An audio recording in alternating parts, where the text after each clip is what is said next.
आई ग, तू अंगठी का नाही घालत हिऱ्याची खड्याची? आई म्हणाली, बाळ तूच धर माझं बोट, लपेट तुझी किवली बोट माझ्या बोटाभोवती. हीच तर जगातली सगळ्यात मौल्यवान अंगठी. ती म्हणाली, आई ग, तू माळ का नाही घालत सोन्याची पिवळी धम्म गळाभर? आई म्हणाली, बछड्या तूच माळ गळ्याला घट्ट मिठी, तुझ्या मऊ पोळ्या हातांनी आणि धडधडू दे तुझं किवलं हृदय माझ्या वक्षावर. यापेक्षा मौल्यवान नाही बरं दुसरं दागिना. तिनं धरलं आईचं बोट, बाळ हातात, मारली घट्ट मिठी आईला.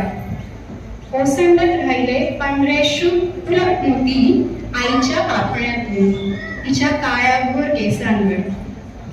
आई म्हणाली, बछड्या जे उगवून येतात आपल्यातून तेच दागिने द्यावे मी सजवावे.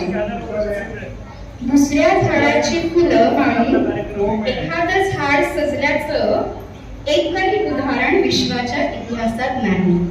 दुसऱ्या झाडाची फुलं माळून एखादं झाड सजल्याचं एकही उदाहरण विश्वाच्या इतिहासात नाही.